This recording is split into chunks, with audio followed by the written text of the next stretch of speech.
In 2005, scientists find a planet with a climate nearly identical to Earth's, which means it could sustain life. In 2006, NASA builds the most powerful transmission device and starts the Beacon project. A special observatory is built in Hawaii, which will send out a message on signals. A satellite that orbits Earth every 24 hours will amplify those signals and send them to the new planet, hoping to get an answer from extraterrestrial life. Meanwhile, Alex is celebrating his birthday at a bar with his brother Commander Stone, who wants Alex to join him in the Navy. Alex refuses and Stone goes to flirt with Samantha, who keeps asking for a burrito but the kitchen is closed. Determined to impress her, Alex runs to the store to get a burrito, but the place is closed too. He ends up climbing on the roof and falling inside when a ceiling panel breaks. After taking a burrito and heating it up, Alex drops some money on the counters and uses a ladder to escape. However, he falls and damages lots of products. Seconds later, the cops are chasing Alex through the street. He manages to give the burrito to Samantha before he's tased down. The next morning, Stone scolds Alex for getting in trouble. To make matters worse, Samantha is the daughter of an admiral, so Stone could get in trouble at work too. Stone rants about his brother having no job and no sense of responsibility before announcing that he's forcing Alex to join the Navy. Sometime later, an event known as RIMPAC is held in Hawaii. Dozens of ships arrive to run the world's largest maritime warfare exercise, which is supposed to promote collaboration among countries. Before the actual exercise, they play a mini soccer tournament. Alex has become the leader of the American team and is now dating Samantha. During the finals against Japan, Alex gets kicked in the face and given a penalty. Stone points out he's concussed and another player should kick, but Alex yells at his teammates and does it himself. He kicks very badly and Japan wins the match. That night, Alex promises Samantha that he'll ask her father for permission to marry her, even if he thinks it's an obsolete tradition. Meanwhile, the signal sent by the Beacon project finds something in space. The next day, Admiral Terrence gives a speech during the opening ceremony. Alex is late and sneaks around to join his team on the ship, which is definitely noticed by the higher-ups. During the after-party, Samantha convinces her dad to give Alex 5 minutes to talk, but it's clear that Terrence doesn't like him. A very nervous Alex goes to the bathroom to practice what he'll say and is mocked by Nagata, the player who kicked him. An argument ensues and ends in a fight. Seconds later, they're in Terrence's office pretending they just had an accident, but Terrence doesn't believe them and scolds them both. Then Terrence asks for a moment alone with Alex to tell him he's wasting his abilities and Samantha could have better. The first day of the event goes well and everyone gets to show off their teamwork while directing the vast number of ships, planes, and helicopters. That night, Stone confirms that Alex will be kicked out after the exercise ends. The following day, Samantha continues to work as a physical therapist. She's assigned to Mick, a former colonel who lost both his legs during combat duty. He's been very depressed since then, so Samantha takes him on hikes and tries to teach him a new way to look at life. Meanwhile, a huge object flies past Jupiter and splits into 5 pieces. The Department of Extraterrestrial Contact notices this on their radars and immediately calls NASA, the Air Force, and the Beacon Project. The objects are flying in formation and coming straight to Earth, which means they're intelligent spaceships and not just random asteroids. One of these ships crashes into a satellite and splinters off from the group as it falls apart.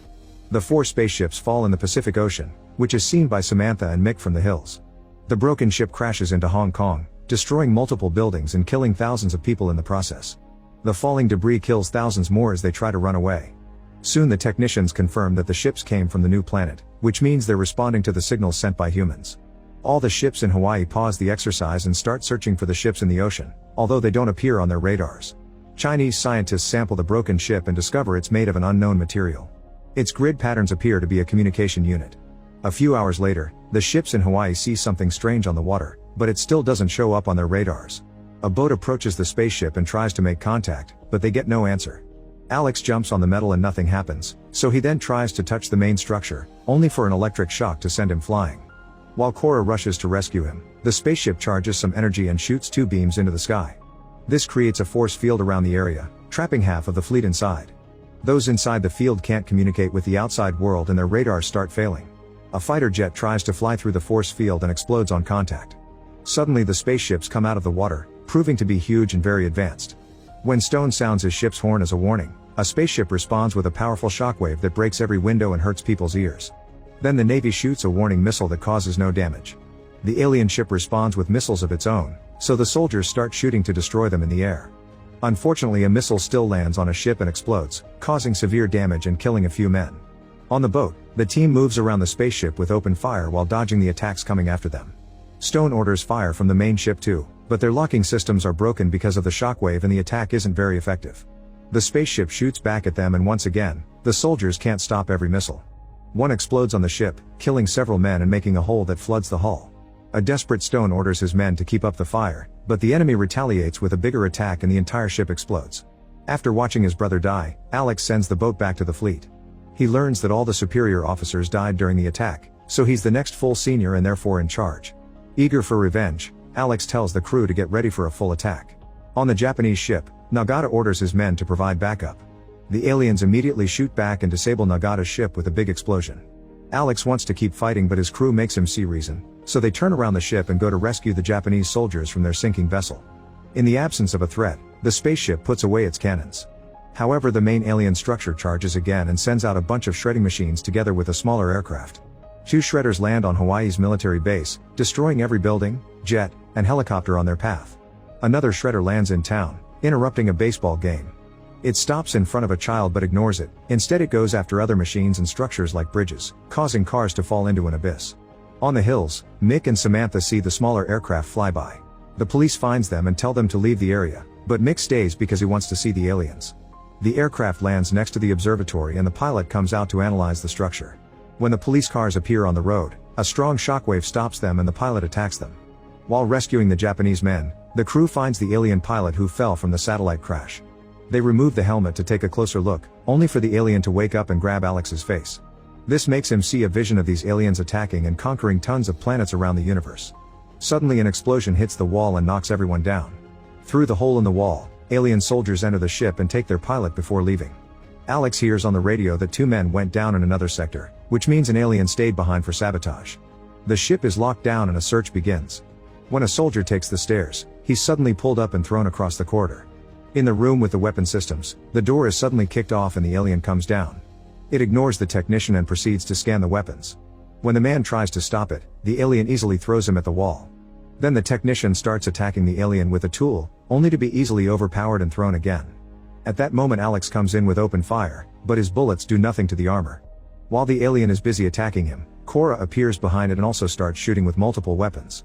However, the alien easily disarms her and brings her down. Alex sends her to the weapon controls before he rushes outside to bait the alien into following him.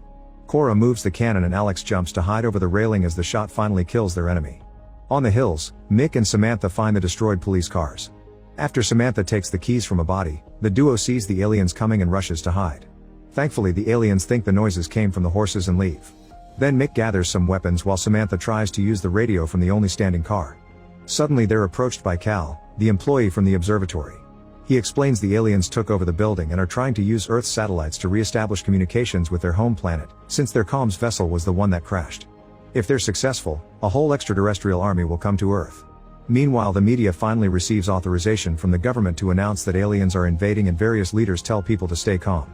However, the general population still panics and riots begin spreading on the streets. Back on the ship, a soldier puts on the alien's helmet and notices it's very similar to sunglasses. He also remembers that the alien had the same eyes as a lizard. He concludes that just like lizards, the aliens are weak to sunlight and the armor is protecting them. The crew starts discussing ideas on how to use this information, which is hard because their radars can't detect the aliens. Nagata points out that the aliens don't see humans either, they only react to direct attacks. He thinks they can use weather buoys to replace the radars because they can measure water displacements, which the spaceships cause every time they move. The technicians access all the buoys in the area and manage to chart an entire map. Alex is so impressed that he puts Nagata in charge of the operation. The team keeps an eye on the chart and finds a spaceship as soon as it moves, allowing them to act fast and open fire. Unfortunately, the shot misses and the spaceship starts moving toward the fleet. Seeing another spaceship fly by, Samantha wishes she could contact Alex to tell him about the observatory. Cal explains that the aliens are blocking their comms using a jamming pulse, which means it isn't a total wall and it may have gaps that may allow for a message to be sent into the force field. To do so, he needs a device that was left in the observatory. Mick forces a terrified Cal to retrieve it. Cal carefully sneaks around by crawling on the ground in the dark and enters the observatory through the back door. After he grabs his device, an alien appears behind him and touches the metal, but it can't see Cal himself. This allows him to run away and reunite with his friends. Alex's ship launches another attack that also misses, and this time the aliens shoot back. Thankfully, the ship manages to dodge or shoot down the missiles, although the explosion does shake the ship. Now that the spaceships are so close, the humans' next attack manages to hit and they bring 2 vessels down. At that moment, Samantha manages to contact the ship. She tells Alex that the aliens will make contact with their planet in 4 hours, so they have to destroy the observatory before time runs out. Alex tries to ask for more details but the call is cut short. Then the team notices abnormal water displacements on the buoys. It appears the spaceship is jumping all over the place to trick them. Alex gets an idea and orders the men to get the weapons ready. During the rest of the night, the ships move toward the island, and stop there in the morning.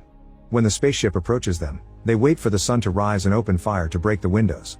The sunlight immediately blinds the aliens and the soldiers send out the missiles to blow the spaceship up at impressive speed. Suddenly the shredders come back and start destroying Alex's ship, killing soldiers and causing many explosions. A man is stuck in a hallway, but before he can get killed too, Cora drags him out of the way. As the ship begins to sink, the crew jumps into the sea to save themselves on the lifeboats. Alex and Nagata rely on each other to climb to the last standing part and manage to jump right before the ship explodes. Seeing this from the hills, Samantha and Mick decide to head to the observatory, but Cal chooses to stay behind. The soldiers on the lifeboats feel defeated, but Alex says they can use a decommissioned battleship that is being used as a museum. They go aboard and discover the systems are outdated, so all the firing is manual. They don't have enough people or experience to use them. Thankfully, the retired soldiers who attended the event come to the ship ready to help. Both crews work together to get rid of all the decorations, get the systems running, and do any necessary repairs. The ship takes off and notices the alien structure shooting those beams again. This time it rises from the water and transforms into a battle machine with numerous weapons ready to shoot. Alex makes Cora point the guns towards the side and the ship starts making a turn. When the aliens open fire, Alex orders the anchor to be dropped. The ship stops moving and the enemy's missiles fall into the water. Then the humans start working fast to shoot as many weapons as possible, damaging the spaceship little by little. The aliens shoot back and cause some damage, but it's not enough to sink the ship. The crew keeps up the fire and finally destroys the spaceship, including the device that is keeping up the force field. This allows the other half of the fleet with Terrence to join the battle. At that moment the aliens in the observatory send out the message and a light beam reaches the sky. Mick and Samantha show up in the cop car and start driving through the electrical connections until they crash. This is enough to stop the transmission, but now Samantha and the gun are stuck in the car.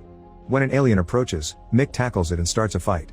The alien loses the helmet in the process and the sunlight blinds it, giving Mick the advantage until the alien brings him down.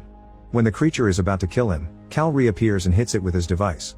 Then Mick chokes the alien to death while Cal helps Samantha. The trio runs away as other aliens reconnect everything to send out the message again. On the ship, the crew works together to move a special missile that will destroy the observatory. The destroyed spaceship gets more shredders ready, and since the humans only have one shot left, the crew thinks they'll die with their last attack. The missile is shot and blows up the observatory, killing all the aliens in the area and stopping the message permanently. When the shredders are about to destroy the battleship, the jets finally arrive and shoot them first. The jets also shoot any remnants of the main spaceship, ending the battle at last. Sometime later the entire crew and Mick are given medals of honor. Fallen soldiers like Stone are recognized as well. Terrence promotes Alex to commander and gives him his own ship to lead. After the ceremony, Alex finally asks Terrence for his blessing. Terrence says no, but then reveals he's joking and invites Alex to have a burrito for lunch. Meanwhile in Scotland, three boys notice a destroyed building and find a piece of the alien ship. They call a technician to cut it open and discover a living alien inside. Make sure to subscribe and turn on notifications so you can watch more videos like this. Thanks for watching.